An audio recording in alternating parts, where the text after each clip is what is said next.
Welcome to Smart Kids. Subscribe my channel for more upcoming lesson videos. Hello dear student. We are going to learn new lesson connecting the dots in English Bal Bharti textbook in class 10. So let's begin our lesson. बच्चों आज हम class 10 में English बाल Bharti text book बहुत ही अच्छा lesson पढ़ने जा रहे हैं। हमारे लेसन का नाम है कनेक्टिंग द डॉट्स। अगर इस चैनल पे आप नए हो तो मेरे चैनल को ज़रूर शेयर कीजिए, सब्सक्राइब कीजिए। तो आज का हमारा जो लेसन है कनेक्टिंग द डॉट्स, तो ये बहुत ही अच्छा लेसन है। लेकिन इससे पहले मैं आपको इसकी मीनिंग बता देती हूँ। कनेक्टिंग द डॉट्स का मतलब क्या होता है? ऐसे स्किल, ऐसे टैलेंट को सीखना, ऐसे स्किल को सीखना जो आपके फ्यूचर में काम आए, जिससे आप हमेशा कनेक्टेड रहो। जैसे आप हर कोई ना कोई कोर्स ज़रूर करते होंगे। जैसे आपने कंप्यूटर का कोर्स किया होगा, जैसे मेडिकल का कोर्स किया होगा, इंजीनियरिंग का कोर्स किया होगा, और ऐसे बहुत सारे कोर्स किए होंगे जो आपके फ्यूचर में आपके लिए बहुत ही बेनिफिशियल होते, जो हमारे लाइफ में काम होते, कि हमने कभी सोचा नहीं होता कि हमारी लाइफ में काम आएगा। जैसे हम बहुत सारी जैसे चीज़ें सीखे होते हैं। जैसे जो गर्ल्स होती है, गर्ल्स मेहंदी कोर्स, ब्यूटिशियन का कोर्स करती है, और कंप्यूटर का कोर्स करती है, और कुकिंग का कोर्स करती है, टेलरिंग कोर्स करती है। और जो बॉयज़ रहते हैं वो भी कंप्यूटर का कोर्स करते हैं। ऐसे बहुत सारे कोर्स करते हैं, इंजीनियरिंग करते हैं, मेडिकल का कोर्स करते हैं, अकाउंटेंट का कोर्स करते हैं, ताकि ये जो सारे काम उनके फ्यूचर में आए। और जब हम फ्यूचर में ऐसे बहुत सारे करियर अचीव करते हैं, लेकिन हमें पता नहीं चलता कि हमारे लिए कौन सा टैलेंट हमारे लिए बहुत ही सक्सेसफुल होगा। तो जो ये राइटर के बारे में हम सबसे पहले बनेंगे। राइटर हमारे कौन है? Steve Jobs was born on 1955. His death was on 2011. Was an American entrepreneur, business magnate and inventor, industrial designer. मतलब ये कौन है? स्टीव जॉब्स हमारे अमेरिकन एंटरप्रेन्योर है, बिजनेस मैग्नेट है, इन्वेंटर है, इंडस्ट्रियल डिज़ाइनर है। He was the chairman, chief executive officer and को फाउंडर ऑफ एप्पल इंक। अभी आपने एप्पल मोबाइल देखा होगा, एप्पल लैपटॉप देखा होगा, कंप्यूटर देखा होगा। एप्पल बहुत ही फेमस कंपनी है जो आज भी हमारे वर्ल्ड में नंबर 1 है। He is widely recognize as one of the pioneers of the micro computer revolution of the 1970s and 1980s। जैसे हमारे कंप्यूटर में बहुत सारे सॉफ्टवेयर इन्वेंट होते हैं, बहुत सारे आइकन होते हैं, जो उन्हें इन्वेंट करने के लिए, उन्हें रिवॉल्यूशन लाने के लिए स्टीव जॉब ने काफ़ी हार्ड वर्क की। जैसे 1970s में, 1980s में उन्होंने विंडोज़ और सॉफ्टवेयर में न्यू सॉफ्टवेयर अपडेट करने के लिए काफ़ी उन्होंने मेहनत की, कि उन्हें ये काम को सक्सेस करना चाहते थे। जैसे हमारी जो आजकल इलेक्ट्रॉनिक मशीनें जो इन्वेंट हो रही है, कंप्यूटर बनाए जा रहे, मोबाइल बनाए जा रहे, न्यू सॉफ्टवेयर बनाए जा रहे, तो हमारे जो इन्वेंटर है उसमें काफ़ी मेहनत कर रहे। तो आज हम कनेक्टिंग द डॉट्स के बारे में पढ़ेंगे। मतलब ऐसा ये लेसन है कि जिससे हम जुड़े रहते हैं, जो हमारे लिए ऐसा स्किल, ऐसी चीज़ें, ऐसा टैलेंट हासिल करना जो हमारे फ्यूचर में हमेशा काम आता है, कि हमें कभी सोचा नहीं होता कि ये टैलेंट हमारे लिए फ़ायदेमंद होगा। जैसे मैंने आपको बताया, जो गर्ल्स होती है, फीमेल होती है, तो वो टेलरिंग कोर्स करती है, मेहंदी कोर्स करती है, ब्यूटिशियन का कोर्स करती हैं, और कंप्यूटर कोर्स भी करती है। और ऐसा नहीं मैं बोल रही कि लड़कियां सिर्फ घरेलू काम ही कर सकती, लड़कियां डॉक्टर भी बन सकती, इंजीनियर भी बन सकती, पायलट भी बन सकती, और ऐसी बॉयज़ भी है, वो भी डॉक्टर भी बन सकते, शेफ बन सकते, इंजीनियर, पायलट, बिजनेसमैन, वो भी बन सकते। लेकिन कनेक्टिंग द डॉट्स मतलब ये ऐसा लेसन है कि ऐसे टैलेंट को, ऐसा स्किल्स लाना जो हमारे फ्यूचर में हमारे लिए काम आता है। तो आइए हम अपने लेसन की शुरुआत करते हैं। तो यहाँ पे जो राइटर है, इस लेसन के राइटर कौन है हम देखेंगे। स्टीव जॉब्स, जो उन्होंने बहुत ही अच्छा लेसन लिखा है, कि उन्होंने बताया है कि उन्होंने अपनी लाइफ में कौन को किस किस किस चीज़ों को सामना किया है।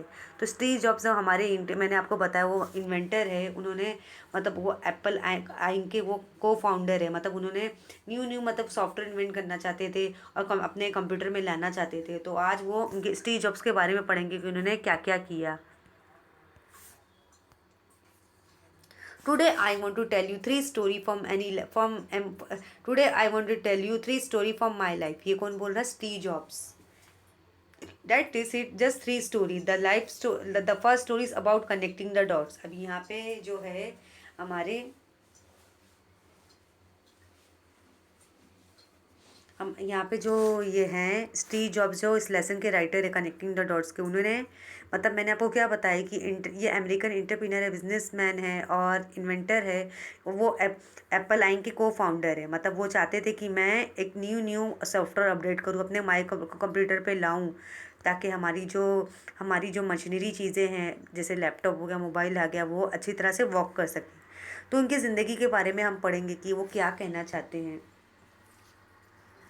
Today I want to tell you the three story from my life, that's is just three story. अभी यहाँ पे जो स्टीव जॉब्स है वो अपनी लाइफ में के बारे में बताना चाहते हैं। उनकी लाइफ में कितनी थ्री स्टोरी हुई है, बहुत ही थ्री इंपॉर्टेंट स्टोरी। जैसे हमारी भी स्टोरी होती है ना, हम अपने करियर अचीव करते हैं, ऐसे आपने बहुत सारे लोगों के बारे में पढ़ा होगा, उनकी बायोग्राफी पढ़ी होगी। तो यहाँ पे जो स्टीव जॉब्स है उनकी तीन बड़ी कहानियाँ हैं। उनकी पहली कहानियाँ क्या है, the first story is about connecting the dots. Connecting the dots मतलब ऐसे टैलेंट्स को लाना, ऐसे टैलेंट को सीखना, ऐसे टैलेंट को सीखना जो आपकी फ्यूचर में हमेशा काम आता है, जो आपको कभी पता नहीं होता कि मैं ये काम भी कर सकता हूँ।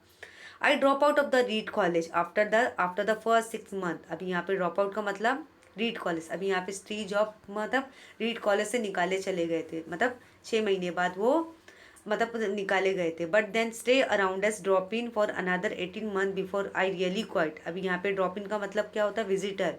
मतलब यहाँ पे उन्होंने वो रीड कॉलेज से 6 महीने के लिए निकाले गए थे। ड्रॉप आउट आफ्टर 6 मंथ, हाँ, आफ्टर द फर्स्ट 6 मंथ निकाले गए थे। अभी उन्होंने ये क्विट किया था, मतलब वो स्टडी नहीं करना चाहते थे। लेकिन जैसे 18 मंथ हो गए, मतलब वो मतलब 18 वो उन्होंने मतलब एज अ विजिटर में मतलब इस कॉलेज में गुजार रहे थे, क्योंकि उन्होंने स्टडी छोड़ दिया था।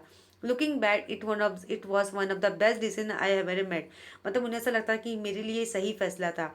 मतलब वो स्टडी नहीं करना चाहते थे, जैसे वो स्टडी नहीं करना चाहते थे। जैसे हम कोर्स करते ना, इंजीनियरिंग करते, मेडिकल कोर्स करते, तो हमारे लिए कोई पढ़ाई टफ लगती तो हमें ऐसा लगता है कि वो कोर्स को हमें छोड़ देना चाहिए। I could stop taking the required classes that did not interest me. मतलब उन्होंने क्या किया था, स्टीव जॉब ने क्लासेस अटेंड करना मतलब छोड़ दिया था। मतलब उनमें उनका पढ़ाई में बिल्कुल मन नहीं लग रहा था। And began dropping in the ones and the look interesting and the look interesting. मतलब उनका किसी चीज़ में मन नहीं लग रहा था, क्योंकि वो पढ़ाई में बहुत ही उन्हें मतलब उन्हें बिल्कुल पसंद नहीं आ रही थी। उन्हें ये कोर्स करने का मन ही नहीं कर रहा था। अभी फिर वो उनके साथ आगे क्या होता है हम देखेंगे। I did not have a dorm room. Dorm room का मतलब क्या होता है, उनका कोई परमानेंट रूम नहीं था, जैसे हमारा हॉस्टल वगैरह में रूम होता है ना।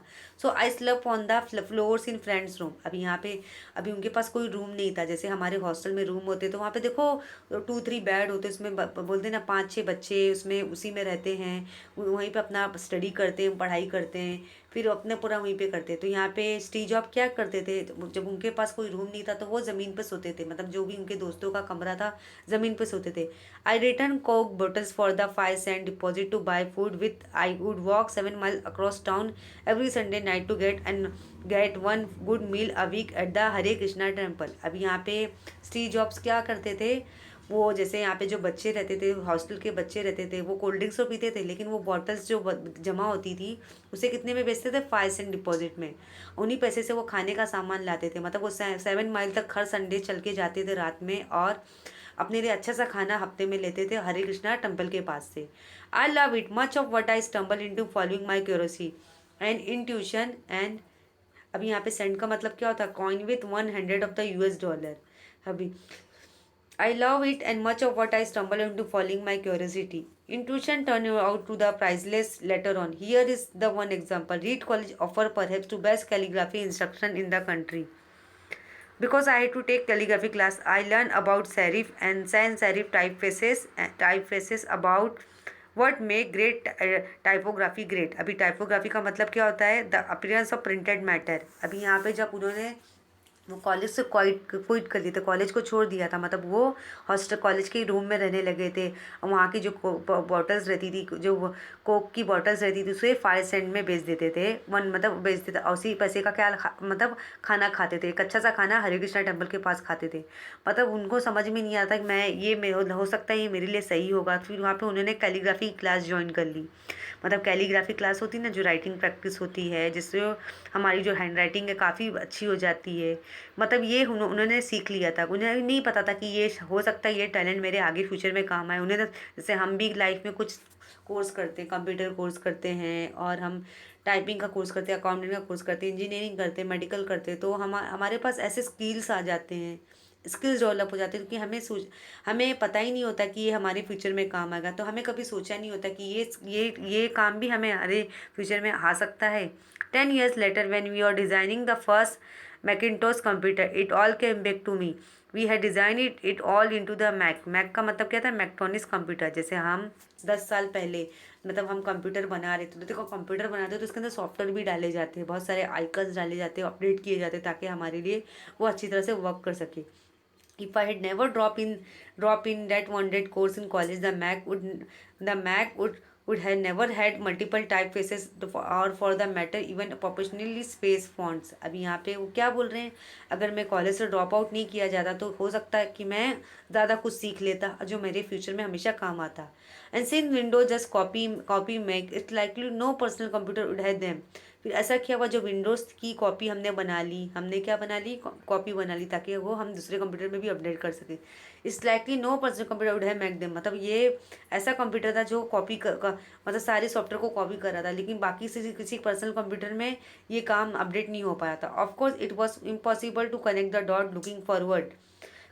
अभी कनेक्ट द डॉट यानी associate the idea previous to another next to find create a new big picture, मतलब ऐसा काम करना जो हमारे लिए काम आए। When I was in college but it was very clear looking backward 10 years later, मतलब मैंने सोचा कि हो सकता है कि मैं ये मैंने कुछ सीखा हो तो हो सकता है मेरे फ्यूचर में ये काम हो जाए। You can't connect the dot looking forward, you can only connect them looking backward. So you have to trust the dot will somehow connect in your future. You have to trust in something. Your gut का मतलब क्या होता है, आपका courage, determination, destiny, life, karma, whatever. This approach has never let me down and it has made all the difference in my life. अभी यहाँ पे connecting the dots का मतलब स्टीव जॉब्स क्या कहना चाहते हैं कि मैंने कॉलेज को तो छोड़ दिया था, लेकिन मैं ऐसा टैलेंट सीखना चाहता था जो मेरे फ्यूचर में हमेशा काम आए। जैसे मैंने फैसला कर लिया था कि मुझे क्या करना है, कि मुझे ये कंप्यूटर में मेरे कंप्यूटर में मुझे न्यू सॉफ्टवेयर को अपडेट करना है। मतलब मैंने ठान लिया था। जैसे अगर आप कनेक्टिंग द डॉट्स का मतलब क्या होता है कि ज़रूरी नहीं कि आप आगे बढ़ के काम करो, मतलब ऐसी चीज़ें जो आपने पहले सीखी हुई है उसे आप यूज़फुल में लेकर आओ। जैसे हम अपने लाइफ में बहुत सारे करियर को अचीव करना चाहते हैं। जैसे हमारा ड्रीम रहता है कि हम 10th स्टैंडर्ड स्टूडेंट के लिए होता है कि जैसे हम अच्छे मार्क्स टॉप करें, 95 लाए, 92 लाए और अच्छी कॉलेज में एडमिशन लें। जैसे हमारा ड्रीम होता है, हमारी जो डेस्टिनी रहती है, हमारे अंदर एक कॉन्फिडेंस रहना चाहिए, एक ट्रस्ट होना चाहिए, एक सेल्फ बिलीफ होना चाहिए कि जो हम अपनी किस्मत हमारी बना सकते। जैसे हमारे ड्रीम रहते हैं कि ना, हम चाहे लड़के हो या लड़कियां, वो बड़े हो कि हम डॉक्टर बने, इंजीनियर बने, पायलट बने, अकाउंटेंट बने, बिजनेसमैन बने, स्पोर्ट प्लेयर बने। और हमारा एक वो रहता है, एक सेल्फ बिलीफ या ट्रस्ट रहता है कि हमारे अंदर किसी ना किसी चीज़ की पाने की चाहत रहती है कि हमें ये काम करना है लाइफ में हमें कुछ ना कुछ अचीव करना है। कर्मा यानी जो आपका जो कैरेक्टर है, मतलब चाहे कैसे भी हो, मुझे मेरे करियर को, मेरे मकसद में मुझे एम्बिशन तक पहुंचना है। चाहे उसके लिए मुझे मेरी लाइफ में कितने भी हर्डल्स आए, मैं उसको कभी भी गिव अप नहीं देने वाला हूँ। और जो मेरा कॉन्फिडेंस है, जो करेज है, मुझे कभी नीचे गिरने नहीं देगा और मैं कॉन्फिडेंस से अपनी कामयाबी की सीढ़ी पर चढ़ जाऊँगा। My second story is about love and loss. अभी यहाँ पे फर्स्ट स्टोरी आपने देखा कि स्टीव जॉब ने क्या बताया कि मैंने ठान लिया था कि मैं कंप्यूटर बनाऊंगा और कंप्यूटर में न्यू सॉफ्टवेयर अपडेट करूंगा। अभी यहाँ पे उनकी सेकेंड स्टोरी क्या है, my second story is about love and loss. अभी यहाँ पे मेरी दूसरी स्टोरी क्या है, अब जिसमें प्यार भी और नुकसान भी है। I found when I love to do early in life was Steve Wozniak। I started Apple when I was 20। अभी यहाँ पे स्टीव जॉब्स क्या कहना चाहते हैं कि मेरी दूसरी स्टोरी में प्यार भी है, नुकसान भी है। मैंने सोचा था कि मैं अपनी लाइफ में बहुत जल्दी अचीव करना चाहता था, बहुत जल्दी सक्सेसफुल इंसान बनना चाहता था। अभी यहाँ पे कौन है, वो स्टीव वजनिएक, मतलब उसके को पार्टनर है। मतलब दोनों ने मिलके एक एप्पल कंपनी की शुरुआत की। जैसे वो उस वक्त, मैं कितने साल का था, 20 साल का था। यहाँ पे 20 साल की लड़की की देखो, आपने देखा होगा डिग्री भी पूरी नहीं होती है। तो 20 साल में दोनों ने क्या किया, स्टीव वॉजनिक ने एप्पल कंपनी की शुरुआत की। In 10 years Apple had grown up from just two a person in and garage into 2 billion company. फिर जैसे 10 साल गुजर गए कि एप्पल कंपनी इतनी सक्सेस हो गई कि ये मतलब 10 साल में 10 बिलियन कंपनी बन गई, मतलब इसकी काफ़ी वैल्यू होने लगी। Then I got fire, it was devastating, मतलब फिर वहाँ से मैं निकाला चला गया, फिर जो मेरे लिए सही नहीं था, मैं मुझे बहुत ही स्ट्रेस हो गया था, मैं बहुत टेंशन में आ गया था। But something slowly began to dawn on me, I still love what I did, I still love what I did, I still decide to start over. फिर मेरी लाइफ में कुछ चैलेंजेस आ गए थे, जैसे हमारी लाइफ में कभी ना कभी ऐसा कुछ ऐसी मुसीबत आ जाती है लाइफ में, हमारे लिए ऐसा पड़ाव हो जाता है जो हमें झटका दे देता है, कि जैसे आप किसी सब्जेक्ट में फेल हो गए, या 10th स्टैंडर्ड में ऐसा हो ना, 10th स्टैंडर्ड में फेल हो गए, या किसी मेडिकल के करियर में आप अनसक्सेस हो गए, इंजीनियरिंग में अनसक्सेस हो गए, तो आपकी लाइफ में, या आपका कोई बिजनेस लॉस हो गया, तो आपको बहुत झटका लगता है कि कभी कभी लाइफ में हमारे लिए ये चैलेंजेस भी आते हैं, झटका लगता है। लेकिन उसके बावजूद भी हमें हिम्मत नहीं हारनी चाहिए, हमें मतलब हमें लेट डाउन नहीं होना चाहिए, हमें हिम्मत से काम लेना चाहिए। तो यहाँ पे इसके बावजूद भी जब मैं वो कंपनी से निकाला चला गया, तो मैंने क्या सोचा कि मैं अपनी दूसरी कंपनी की शुरुआत करूँगा। The heaviness of being successful was replaced by lightness of being beginner again. It's freed me to the enter of the most creative periods of my life. फिर मैंने क्या सोचा कि मुझे हार नहीं माननी चाहिए, मुझे वापस से मुझे नई कंपनी की शुरुआत करनी चाहिए, क्योंकि अगर मैं अपने आप को गिरा दूंगा तो मैं अनसक्सेस बन जाऊंगा। During the next 5 years I started a company, next another company name Pixar. फिर क्या हुआ, अगले 5 साल में मैंने नई कंपनी की शुरुआत की, उसका नाम क्या रखा, नेक्स्ट। जैसे आपने एप्पल नेक्स्ट का नाम सुना होगा कि ये भी हमारी एप्पल कंपनी का पार्ट है। अनदर कंपनी नेम, फिर दूसरी कंपनी का नाम मैंने क्या रखा, Pixar. And fail in love with amazing women who would become my wife. फिर क्या हुआ, मैंने अपनी कंपनी का नाम क्या रखा, पिक्सार रखा। फिर मुझे एक लड़की से प्यार हो गया, जिससे जो मेरी फ्यूचर में मेरी बीवी बन गई। यहाँ पे Pixar is now the world most successful animation studio. अभी यहाँ पे पिक्सर क्या है, जैसे आपने एनिमेशन वीडियो देखा होगा, एनिमेशन शो देखा होगा, तो इसमें देखो पिक्सार का जो एक सॉफ्टवेयर है उसकी मदद से हम एनिमेशन की वीडियो बनाते, एनिमेशन की वीडियो बनाते, कार्टून बनाते हैं और वीडियो बनाते। एप्पल बाउट नेक्स्ट, अभी यहाँ पे एप्पल का नेक्स्ट क्या था, नेक्स्ट। जैसे आपने देखा होगा जब एप्पल का जो सॉफ्टवेयर अपडेट होता है तो उसमें देखो नेक्स्ट लिख के ज़रूर आता है। I returned to Apple and technology was developed at Next at the heart of the Apple's current renaissance and Lauren and I have a wonderful family together। फिर मैंने अगले 5 साल में मैं वापस से मैंने अपनी कंपनी की शुरुआत की, जिसका नाम मैंने पिक्सार रखा। मैंने नेक्स्ट कंपनी की शुरुआत की, फिर मैंने नेक्स्ट कंपनी की शुरुआत की, जैसे हमारी एप्पल की दूसरी कंपनी का क्या नाम क्या है, नेक्स्ट। फिर दूसरी कंपनी मैंने अपनी कंपनी का नाम क्या रखा, पिक्सार। जैसे फिर बाद में मुझे एक खूबसूरत एक लड़की से प्यार होगा, जिस जो मेरी फ्यूचर में मेरी बीवी बन गई, मेरी शादी हो गई। फिर बाद में पिक्सार जो हमारे वर्ल्ड का सक्सेसफुल एनिमेशन है, आपने बहुत सारी एनिमेशन वीडियो देखी होगी, एनिमेशन फ़ोटोज़ देखे होंगे, कार्टून देखे होंगे, ऐसे शो देखे होंगे जो एनिमेशन की वीडियो बनाई जाती है। तो उसमें जो है पिक्सार के जो ऐसा सॉफ्टवेयर जिसकी मदद से हम एनिमेशन की सारी स्टूडियो के जो है, अब हमें वीडियो बनानी होती है वो पिक्सार की सॉफ्टवेयर की मदद से हम बनाते हैं। फिर एप्पल बाउट नेक्स्ट, फिर एप्पल का दूसरा हमारा, फिर मैं एप्पल कंपनी में वापस रिटर्न हो गया, जहाँ से मैं फायर किया गया था, निकाला गया था। फिर हमारी जो कंपनी वो सक्सेस होने लगी, जो हमारा हमने नेक्स्ट कंपनी भी, जिस जो हमारा जो एप्पल का नेक्स्ट स्टेप क्या था, next heart of the Apple current business. फिर वहाँ पे मेरी वाइफ जो लॉरेन थी और मेरे बच्चे, हम लोग एक वंडरफुल फैमिली, एक अच्छी फैमिली, एक अच्छा टाइम, अच्छी ज़िंदगी गुजार रहे थे। मेरी जो वाइफ थी लॉरेन, हमारे जो बच्चे थे, हम एक अच्छी ज़िंदगी गुजार रहे थे। Sometime life hits you in the head with a brick, hits you in the head with a brick का मतलब था give a great shock suddenly. मतलब कभी कभी लाइफ आपको एक ज़ोर का झटका देती है, जैसे आपके साथ कोई इंसिडेंट हो जाता है, या आपका कोई फैक्ट्री आपकी आपका बड़ा लॉस हो जाता है, या आपका बिजनेस लॉस हो जाता है, या आपकी फैमिली में कुछ इंसिडेंट हो जाते हैं, जैसे आपकी वाइफ की तबीयत, सपोज आपकी लाइफ में बड़ा सा लॉस हो गया है, किसी का एक्सीडेंट हो गया है, या आपने अपने किसी बच्चे को खो दिया है, या आपकी वाइफ बीमार पड़ गई है और आपका कुछ लॉस हो गया है, आपके घर में चोरी हो गई है, या आपका कंपनी लॉस हो गई है, तो उस टाइम पे हम कैसा पैनिक हो जाते हैं। तो उस टाइम पे हमें डोंट लूज़ फेथ, हमें अपने होप्स को छोड़ना नहीं चाहिए, हमें हमें हिम्मत से काम लेना चाहिए। The only way to do great work is to love what you do, मतलब उस टाइम पे हमें क्या करना चाहिए जी, जो आपको दिमाग से काम करना चाहिए, मतलब हमें वही करना चाहिए जो आपको अच्छा लगे, जो हमारा दिल कहे। जैसे हमारे दिल की बात हमें हमेशा सही मैसेज देता है कि हम जिससे प्यार करते हैं हमें वही काम करना चाहिए, जो भी हमें अच्छा लगे उसी काम में हमें फोकस करना चाहिए। If you have not found it yet if you have not found it yet keep looking, don't settle, मतलब अगर आपको बिल्कुल पता नहीं है तो आप मतलब देखना चाहिए कि मुझे मेरे लिए क्या सही है, मैं किस काम के लिए बना हूँ, मैं मेरे लिए कौन सा काम सूटेबल है, मैं किस काम में ज़्यादा अच्छा कर सकता हूँ, तो हमें उस पर ज़्यादा सोचना चाहिए, हमें पैनिक नहीं होना चाहिए। My third stories about death, अभी यहाँ पे स्टीव जॉब्स क्या कहना चाहते हैं, मेरी थर्ड स्टोरी क्या है, डेथ से रिलेटेड है। अभी डेथ का मतलब क्या होता है, मौत।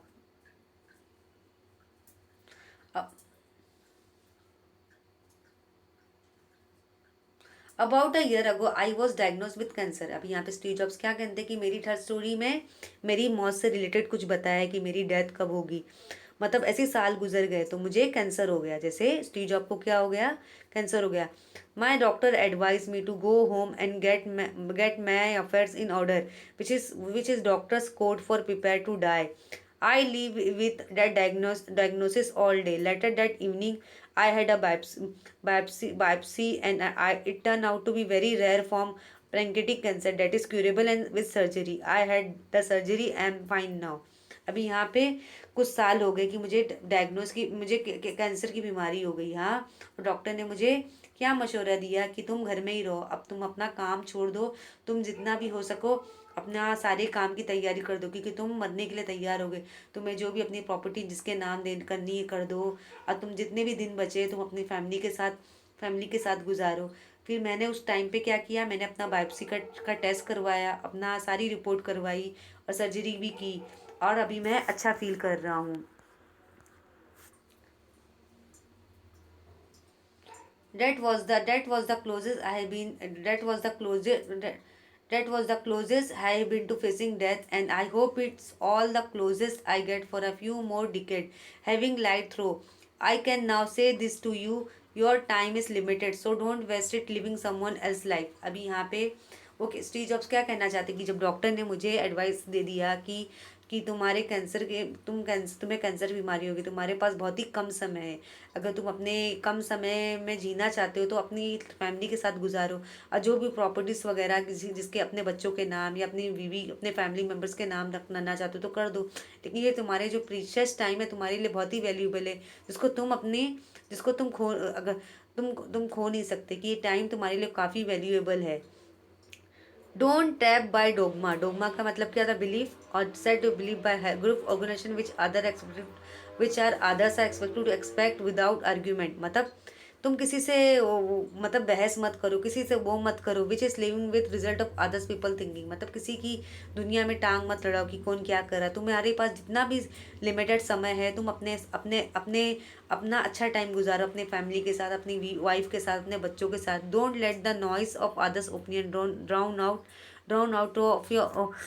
Out your own inner voice. अब इनर वॉइस का मतलब क्या था, be louder than another sound and prevent being hurt, मतलब हम वाकई तुम किसी की life, don't let the noise of another's opinion drown out your own inner voice, मतलब तुम दूसरे की मत सुनो, तुम्हें जो ठीक लग रहा है तुम वही करो। The most important have the courage to follow your heart and intuition, they somehow already know what you really want to become. Intuition यानी समझना, अंडरस्टैंडिंग स्ट्रगली, मगर वाकई तुमने अपनी लाइफ का डिसीजन ले लिया, डॉक्टर ने तुम्हें कह दिया कि तुम्हारे पास बहुत ही कम समय है, इस लिमिटेड टाइम में तुम अच्छा टाइम गुजार सकते हो, घूम सकते हो, तुम्हें जो जो चाहिए तुम खा सकते हो, पी सकते हो, अच्छा ड्रेसिंग, अच्छा अच्छी जगह अच्छी अच्छी बातें कर सकते हो, अपना कीमती समय अपने घर वालों के साथ बिता सकते हो, लेकिन तुम किसी और के मैटर में मत पड़ो, ताकि तुम्हारा जो प्रीशियस टाइम है तुम्हारे लिए काफ़ी अच्छे से गुजरे। When I was young, there was amazing publication called the Whole Earth Catalog। अभी यहाँ पे स्टीव जॉब्स क्या कहना थे, जब मैं जवान था तो मैंने एक कैटलॉग पब्लिश करवाई थी, the Whole Earth Catalog. In the final issue on the back cover they put a photograph of early morning country road, मतलब फिर उन्होंने फाइनल इशू में क्या किया था, photograph of early morning country road की पिक्चर्स उन्होंने डाल दी थी उस बुक पे। Beneath it were the words stay hungry stay foolish, और उस पिक्चर्स पे क्या लिखा हुआ था, स्टे हंग्री और स्टे फुलिश, मतलब इसका मतलब क्या होता है, स्टे हंग्री का मतलब क्या होता है कि मतलब भूखा मत रहो, मतलब इस किस चीज़ के लिए भूखे रहो, कुछ चीज़ों किसी चीज़ को हासिल करने के लिए। जैसे आपका ड्रीम है कि मुझे डॉक्टर बनना है, इंजीनियर बनना है, बैंकर बनना है, अकाउंटेंट बनना है, बिजनेसमैन बनना है, कुछ अचीव करना चाहते हो, उस मतलब करियर को कुछ किसी चीज़ को हासिल करने के लिए हमेशा भूखे रहो। हमेशा भूखे रहो, मतलब भूखा रहना इसका मतलब ये नहीं कि आप खाना पीना छोड़ दिए, आप खाना पीना छोड़ दिया, आप भूखे हो। ऐसा भूखे रहोगे तो आप वीक हो जाओगे, आप मर जाओगे। वैसा वाला भूखा रहना नहीं। स्टे हंग्री का मतलब किसी चीज़ को पाने का हंग्री रहना, किसी चीज़ को हासिल करना। जैसे आपने आपने फैसला कर लिया कि मुझे मुझे इंजीनियर बनना, डॉक्टर बनना है, अकाउंटेंट बनना, बिजनेसमैन, स्पोर्ट प्लेयर बनना है, एक्टर बनना है, तो आप किसी चीज़ को हासिल करने के लिए हमेशा हमेशा क्या रहो, स्टे हंग्री, हमेशा भूखे रहो। स्टे फुलिश मतलब आपको स्टे फुलिश मतलब आपको यहाँ वहाँ की बातों पे ध्यान नहीं देना है, मतलब आपको बस अपने करियर पर फोकस करना है। मुझे कैसे अपने डेस्टिनेशन, अपने मंजिल तक पहुँचना है, कि मुझे मेरे करियर को कैसे अचीव करना है, कि आपको हमेशा अपना आइडियाज़ लगाने कि मैं कैसे डॉक्टर बनूंगा, कैसे इंजीनियर बनूंगा, कैसे बिजनेसमैन बनूंगा, कैसे पायलट बनूंगा, कैसे स्पोर्ट प्लेयर बनूंगा। तो उसके लिए आपको दिमाग लगाने पड़ेंगे। It was the farewell message as the sign that their sign off, मतलब ये स्टीव जॉब्स का लास्ट मैसेज था, क्योंकि वो उनकी तो डेथ होने वाली थी, उनको कैंसर था। I have always wish that for myself as now you as you graduate to begin begin a new. I wish that for you, a new का मतलब क्या होता है, न्यू, अ डिफरेंट वे, नए नए तरीके। I wish that for you stay hungry stay foolish, मतलब उन्होंने न्यू जनरेशन के लिए वो क्या मैसेज देना चाहते थे कि स्टे हंग्री। स्टे हंग्री का मतलब क्या होता है, always wanting something more, something new, मतलब हमें लाइफ में कुछ किसी चीज़ को हासिल करने के लिए, हमेशा नई चीज़ों को हासिल करने के लिए हंग्री रहना, भूखा रहना। स्टे फुलिश का मतलब क्या होता है, मतलब क्या है, always keep an mind, always keep an open mind, never never think you know everything, मतलब हमेशा अपने माइंड को मतलब अपने माइंड को हमेशा खुला रखना। मतलब ऐसा अपने आप को मत समझो मुझे ही सब कुछ आता है। हर किसी की आपको एडवाइस लेनी है कि आपने जो करियर अचीवर्स है, जो बड़े बड़े सेलिब्रिटीज़ है, जो बड़े फुटबॉल प्लेयर है, क्रिकेटर है, जो सक्सेसफुल लोगों को देखना है कि वो उन्होंने क्या क्या टेक्निक का इस्तेमाल किया, क्या क्या तरीके से उन्होंने कामयाबी हासिल की है। तो यहाँ पे स्टीव जॉब्स थे, वो क्या उन्होंने अपनी लाइफ की जर्नी के बारे में बताया कि उन्होंने कैसे कैसे अपनी जर्नी को फेस किया। उनकी फर्स्ट स्टोरी थी, सेकंड स्टोरी थी, थर्ड स्टोरी थी, और उन्होंने कुछ पॉइंट्स लिखा है यहाँ पे, हम देखेंगे। Here is a list of 20 amazing life lesson we can all the learn from Steve Jobs, मतलब अगर वाकई में अपने लाइफ में कुछ अचीव करना चाहते हैं, successful doctor, engineer, pilot, businessman बनना चाहते हैं, तो हमें इन बातों का हमेशा ध्यान में रखना होगा। नंबर 1, डोंट वेट, हमें किसी का इंतज़ार नहीं करना है। Number 2, make your own reality, तब आपको अपनी आइडेंटिफिकेशन बनानी है। आपको दूसरे की दुनिया में टांग नहीं लड़ाना है कि कौन क्या कर रहा है, आपको अपना देखना है कि आप क्या कर रहे हो। Number 3, control everything you can, मतलब आपके बस में जो हो सकता है आप कर सकते हो, जितनी आप मेहनत लगा सकते हो, जितना आप हार्डवर्क कर सकते हो आप करो। नंबर 4, ओन योर मिस्टेक, मतलब आप जो गलती करते हो उसे एक्सेप्ट भी करो कि आपसे गलती हो गई। नंबर 5, नो योरसेल्फ, अपने आप को ज़्यादा जानने की कोशिश करो। आपके अंदर अपने आप में सर्च करो कि आपको क्या अच्छा लगता है, आपको किस चीज़ से प्यार है, आपको क्या किस काम में करने में ज़्यादा मज़ा आता है। Number 6, leave the open door for the fantastic, मतलब अपने लिए हमेशा अच्छे आइडियाज़ का दरवाज़ा खोले रहो कि ताकि आपके अच्छे अच्छे आइडियाज़ आपके जहन में आए। नंबर 7, डोंट होल्ड बैक, मतलब आपके साथ कुछ बुरा हो गया तो आप उसे पीछे मुड़कर मत देखो, हमेशा एक नया करने की कोशिश करो। Number 8, surround your self with brilliance, मतलब अच्छे लोगों की संगत में बैठा करो जहाँ पे आपको मोटिवेट करे, आपको हमेशा मोटिवेट करे, आपका हमेशा मोरल जो है हमेशा अप करे, डाउन ना होने दे। Number 9, build a team of A player, मतलब ऐसी टीम बनाओ जो हमेशा ए में एक कैटेगरी में आए। नंबर 10, बी योर सेल्फ, हमेशा अपने आप को कॉन्फिडेंस बनाओ, अपने आप पर भरोसा रखो कि आप कर सकते हो। बी योर प्रेसिव, मतलब हमेशा अपने आप को इतना इंटेलेक्चुअल बनाओ, अपने माइंड को, अपने जहन को, सोच को हमेशा अच्छा रखो। Number 12, show others the way, मतलब जो आपने कुछ किया है, अगर कुछ अचीवमेंट किया है, कुछ अपना थॉट्स को शेयर करना चाहते हो तो दूसरों को भी बताओ। नंबर 13, ट्रस्ट योर इंस्टिंक्ट, मतलब अपने काम पर भरोसा रखो। नंबर 14, टेक रिस्क, मतलब रिस्क भी लो। जैसे आपके लाइफ में रिस्क भी आते होंगे, आपको बिजनेस करना होता होगा तो आपको मनी जो इन्वेस्ट करना है तो उसमें डालने के लिए आपको थोड़ा रिस्क तो लेना पड़ता होगा। Number 15, follow great with great, मतलब ऐसे ग्रेट को फॉलो करो जो आपको ग्रेट बनाए। नंबर 16, मेक टफ डिसीजन, मतलब टफ डिसीजन भी आपको लेना पड़ता है जब आपकी लाइफ में कभी मतलब लाइफ और बोलते हैं ना डेथ, लाइफ जिंदगी और मौत का सवाल होता है, तो उस दौरान आपको टफ डिसीजन लेना पड़ता है। Number 17, presentation can make a world of difference, मतलब आपका जो प्रेजेंटेशन है जो हमारे वर्ल्ड को, अगर आपका प्रेजेंटेशन अच्छा है तो हमारी वर्ल्ड को हमारे वर्ल्ड में बिल्कुल बदलाव ला सकता है। Number 18, find a way to balance your intensity, मतलब आपको अपना हमेशा बैलेंस फाइंड करना है कि आप क्या कर सकते हो। नंबर 19, लिव फॉर टुडे, आज के लिए जियो, मतलब आज में रहना पसंद करो, आप पास्ट टेंस से मत जियो। नंबर 20, शेयर योर विजडम, मतलब आपको अगर कुछ आता है तो आप लोगों को बताइए, ऐसा नहीं कि आप अपना टैलेंट छुपा के ही रखिए। आपको जो भी आता है, जो भी अच्छा टैलेंट आता है, तो आप अपने फ्रेंड्स से, दोस्तों से, लोगों से शेयर करो, ताकि आपकी जो व्यूअर्स है, फैन फॉलोइंग है, वो आपसे इंस्पायर हो और आपकी तरह बनने की कोशिश करे। तो आपने देखा कनेक्टिंग द